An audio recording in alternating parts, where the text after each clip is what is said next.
চলো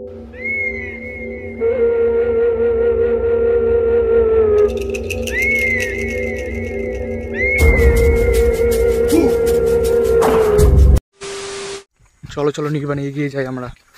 তুমি ভাবতে পারছো নির্বাণ, শুধু কি চার দেওয়ালের মাঝে ভূত থাকে? সেটা কিন্তু নয়।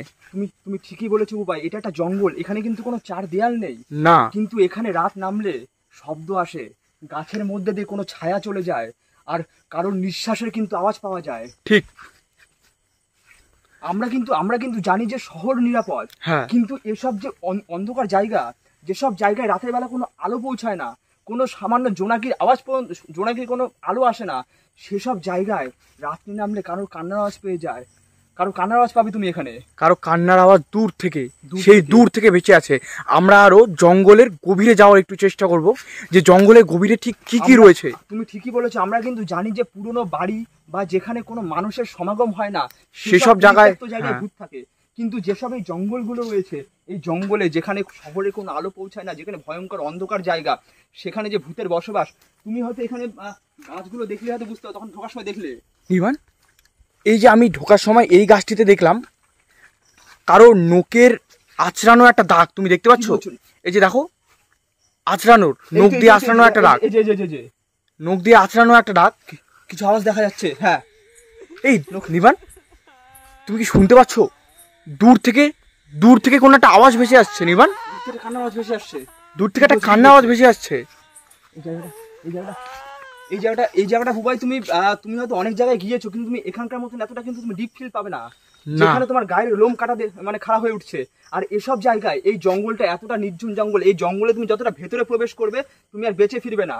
এখানে তুমি যদি এখানে আসো তো এখানে তোমার গাছের মধ্যে তোমার মৃত্যুর নাম লেখা থাকবে, তোমার নাম লেখা থাকবে, কিন্তু তুমি বাড়ি গেলে হয়তো তোমার দেহটা বাড়ি যাবে, কিন্তু তোমার মন পড়ে থাকবে এখানে গাছের ডালে ঝুলে।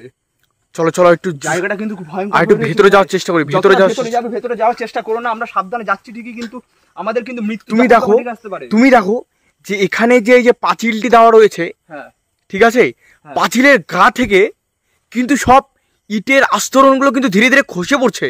তুমি ভালো করে দেখো। হ্যাঁ হ্যাঁ হ্যাঁ, দেখছো যে সব জায়গায়, তার মানে জায়গাটি কতদিন ধরে পরিত্যক্ত হয়ে রয়েছে। আজ থেকে প্রায় শত শত বছর আগে এই জায়গাটিতে মানুষ বাস করতো, কিন্তু কালক্রমে এই জায়গাটিতে আর এখন কেউ থাকে না। তার মানে কেউ থাকে না, এমনকি এটা ভূতের বসবাসের জায়গা হয়ে গিয়েছে বুবাই। তুমি শুধু ভাবো যে এখানে এতটাই, যে এখানে, আর সে কিন্তু এত নখের আঁচড়, মানে এখানে সমস্ত গাছে কিন্তু তুমি নখের আঁচড় দেখতে পাবে, এখানকার সমস্ত গাছে। এখানে গোটাটা পুরোপুরি একটা ভয়ঙ্কর জঙ্গল এবং কি গভীর জঙ্গল। এখানে প্রতিটা পদক্ষেপে কিন্তু ভূতের ছায়া। এই নিমান, কি যেন একটা দৌড়ে গেল মনে হলো পেছন দিক দিয়ে আমাদের। চলো চলো চলো চলো চলো, ভেতরে ভেতরে ভেতরে ভেতরে, এই দিক দিয়ে কেউ একটা দৌড়ে গেল।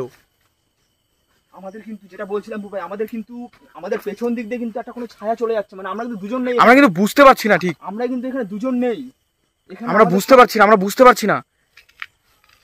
এই যে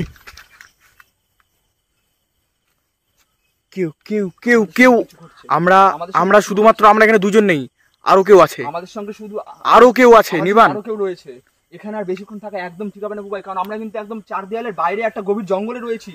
এখান থেকে আমরা শিয়ালের আওয়াজ, এখানে কুকুরের আওয়াজ চারিদিক থেকে খালি ভেসে যাচ্ছে, পরিবেশ ভয়ঙ্কর হয়ে উঠছে। যদি আমাদের কিছু হয়ে যায় তাহলে কিন্তু আমাদের বাঁচানোর জন্য কেউ আসবে না। চলো চলো চলো চলো, এখান থেকে চলো, চলো চলো চলো, আমরা কিন্তু চারিদিকে কিন্তু ভূতের একটা চলো চলো চলো।